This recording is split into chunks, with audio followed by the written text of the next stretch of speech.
Ippermettuli din is-sena naqsam magħkom ħsieb li f'dawn il-jiem hija tiberren f'moħħi u f'qalbi.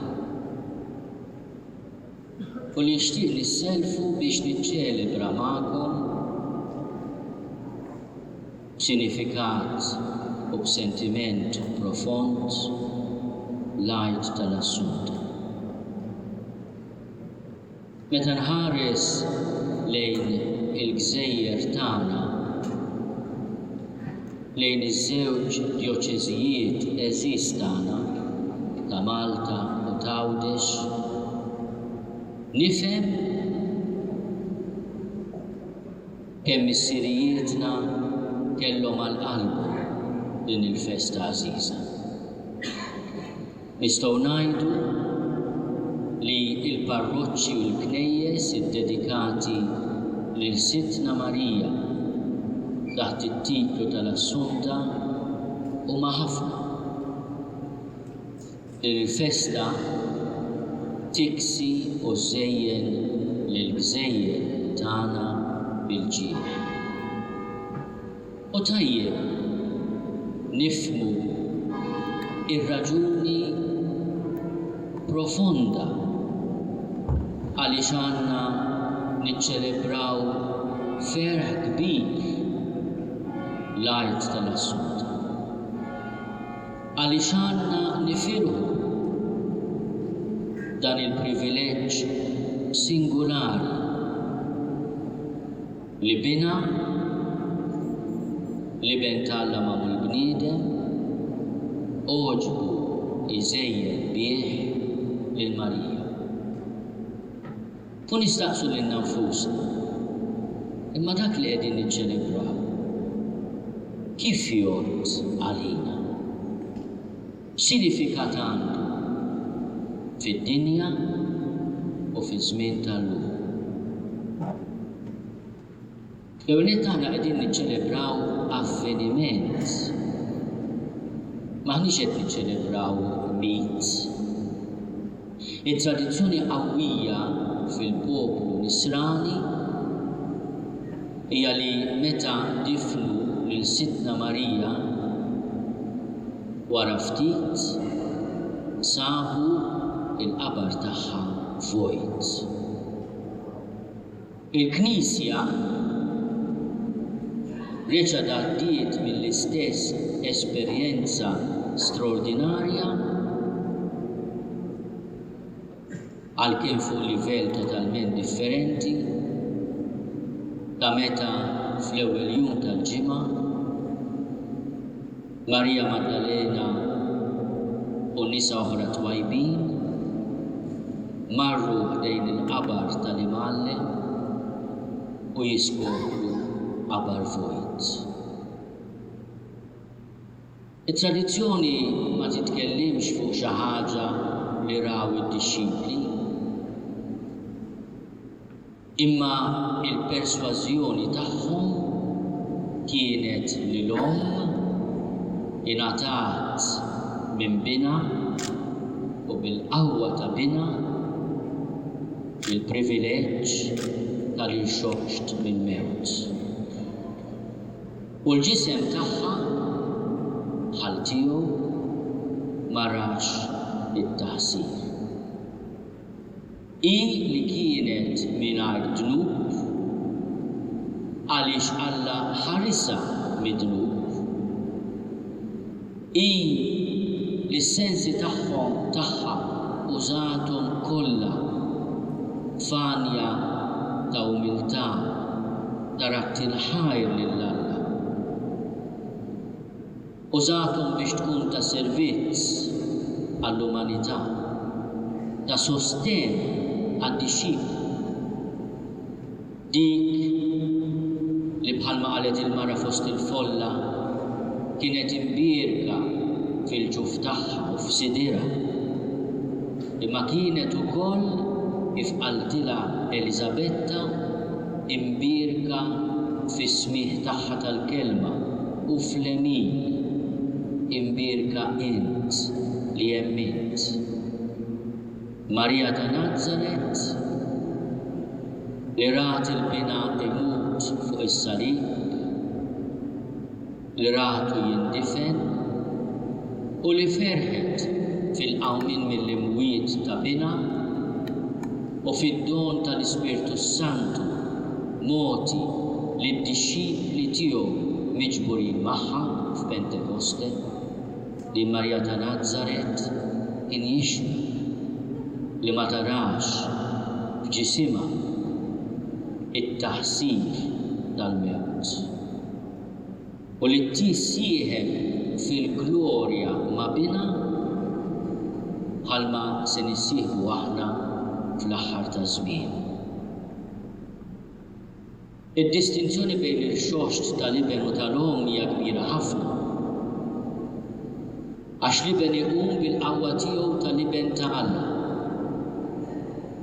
L-om hija assunta li l-xoxt tagħha huwa l-opra ta' ħniena ta' bina fuq l-om. U bir-raġuni llum nisemgħu il-kliem miqjum u mirqum ta' San Luqa meta Marija stess tkun l-evanġelista tal-ħnina ta' Alla, ħares fuq iċ-ċokol tal-qaddejja tiegħu. Jiena nifraħ f'Alla is-Salvatur tiegħi. Għal Marija, Alla huwa Salvatur fit-tnissil bla teba tagħha, meta ħarisha minn kull teba ta' dnub. Huwa Salvatur meta ħares id-dinjità tal-maternità tagħha u illumina dawwa l-moħħ Ġuseppi biex jinqaħħa f'daru. Huwa Salvatur tagħha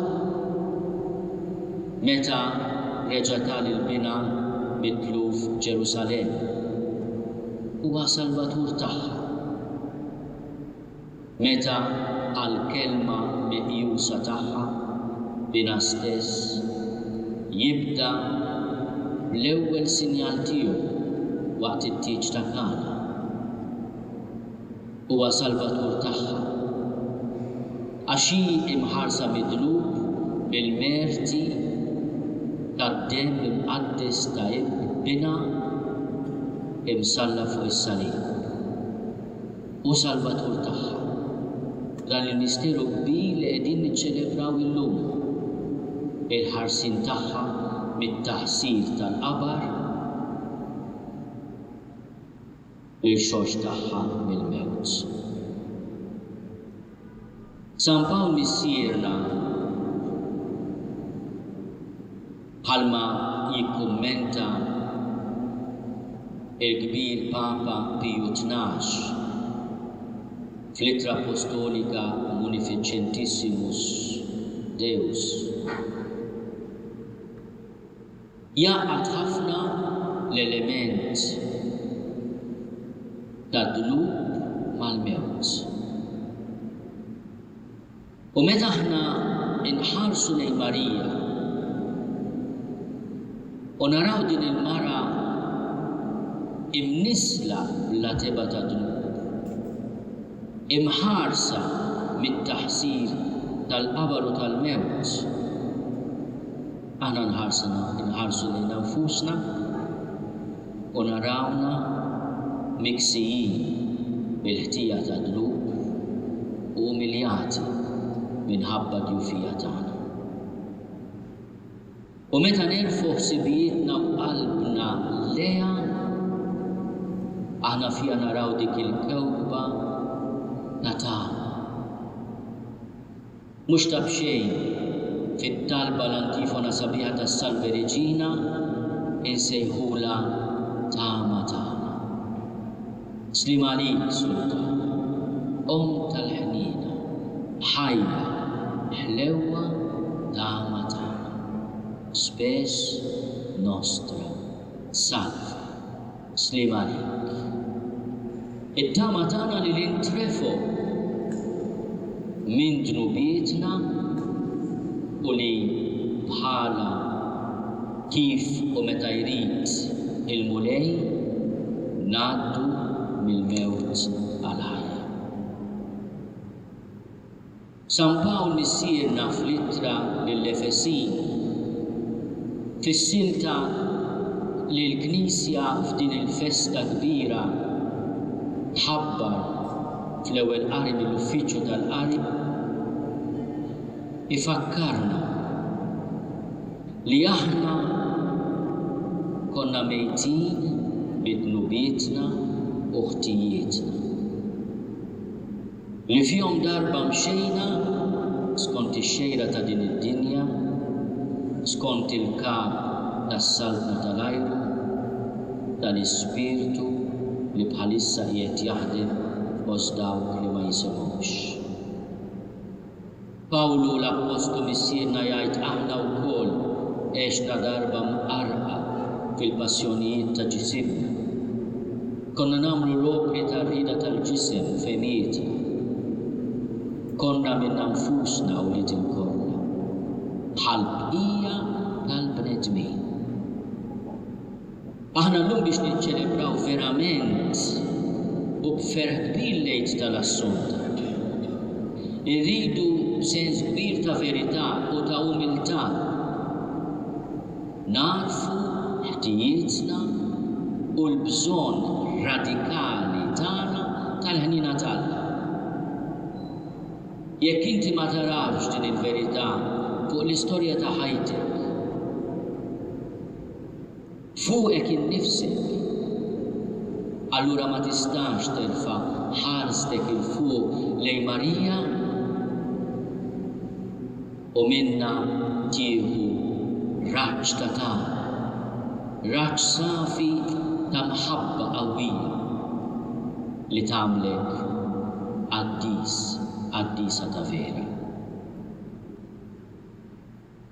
Imma Alla ikompli l-Apostlu missierna għani fil-ħnina tiegħu bis-saħħa tal-imħabba kbira li biha ħabna meta konna aħna mejta minħabba fid-dnubietna tagħna ħajja ġdida flimkien ma' Kristu. Bi grazzja intom salvi. Għajjimna miegħu u għedna fis-smewwiet ma' Kristu Ġesu. Biex juri fi żminijiet li ġejjin l-għana bla qies tal-grazzja tiegħu bit-tjieba li wera magħna fi Kristu Ġesu. Intom salvi bil-grazzja permezz tal-fidi u dan mhux bis-saħħa tagħkom imma b'don ta' Alla, mhux bl-opri biex ħadd ma jiftaħar. Aħna ħolqien tiegħu maħluqa fi Kristu Ġesu biex nagħmlu l-opri tajba li Alla ħejjilna minn qabel li għandna nagħmlu. Huwa rifless ta' dak li jgħid il-mulej stess fl-Evanġelju. Meta tkunu temmejtu dan kollu għejdu aħna għaddejja battala, għamilna dak li kellna nagħmlu. L-Apostlu missierna qed jallimna l-għerq ta' kull intenzjoni retta. Meta aħna narfu dnubietna la nintefgħu fl-abbiss tad-disperazzjoni u lanqas inċedu għat-tentazzjoni tal-ħażen u Satana li jridna nitbedu minn Alla. Imma b'umiltà bħal dak il-pubblikan li baqa' fuq wara tat-tempju ngħidulu ħenna lilha mulej għax jiena mitneb. Imma b'dawk il-kliem aħna nħarsu l-fuq u nilħu lil Marija issejħilna u tistedilna biex nintrefu mill-madma tal-ħażan, nilqgħu fuqna il-madmad ħelu ta' bina u nitalmu minnu li hu ta' qalb ħelwa u umli. Marija mhux ta' b'xejn għarfet iċ-ċokon tagħha u tagħna l-bnedmin. Imma din il-konsapevolezza dan l-arfien ma kienx motiv għalija ta' swit il-qalb, imma ta' ferħ falla li jerfaħħa is-Salvatur tagħha, ruħ itfaħħa il-kobor tal-mulej u l-Ispirtu jifraħ falla is-Salvatur tiegħu. Jekk aħna għandna bżonn nifirħu tassew illum, irridu narfu li aħna qegħdin niċċelebraw opra oħra, anzi kapolavur tal-ħnina ta' Alla, opra kbira tas-salvazzjoni tiegħu. Waħda minna dik li fisimna għall-Kluqifa ikun minni skont kentek, illum mollija fuq il-kori tal-anġli Omelija assunta fil-glorja tas-sema. Aħna li qegħdin ngħixu f'dan il-wied ta' dmugħ u li ħafna drabi ttentati naqtgħu qalbna mir-rebħa tas-sewwa, mir-rebħa tal-grazzja fuq id-dnub, illum niġġeddu fil-fema li Alla li huwa sid tal-istorja jaf imexxi dak li jidrilna li huwa mawweġ għal ġid tagħna wkoll. Jekk xi ħadd jistaqsikom, intom ma tafux li l-istof tagħkom midnet, għajdulu iva tafu ta'. Anzi, l-ewwel nettu stess jistqar fil-bidu tal-Quddiesa li jidnet bil-ħsieb, bil-kliem u bil-emin u bin-nuqqasijiet tiegħu. U għajdulu aħna ma miegħu wkoll. Aħna bżonn narfu il-kundizzjoni vera tagħna biex ikollna bżonn il-faraġġ u nilqu il-ferħ li trid tagħtina din il-festa. Għaliex il-mulej ma ġiex isalva lil min jidhirlu li hu ġust, imma ġie jistieden il-midneb għall-indiema. Illum Sitna Marija ma tħares lejna minn fuq għal isfel biex tħallina fil-miżerja tagħna. Nomu fid-disperazzjoni ta' dan il-wied ta' dmugħ. Imma tgħidilna is-sema pajjiżhom ħarsu lejha u għamlu kuraġġ. Nixtieq li flimkien miegħi llum insellmula it-talba tas-Salve Reġina li nixtieqkom ngħiduha flimkien. Slim għalik, Sultana, Om tal-ħniena, ħajja, ħlewwa, tama tagħna, slim għalik, lilek jingħajdu għaliex aħna trufnati, lilek li tniedu aħna li nibqu norfu dan għal-wied ta' dmugħ. Ejja mela, avukata tagħna, dawwar lejna dawk l-għajnejn tiegħek tal-ħniena, urina wara dan it-trufnament lil Ġesu frott imbierek tal-ġuf tiegħek. O ħanina, o pija, o ħelwa, Verġni Marija. Viva Santa Marija!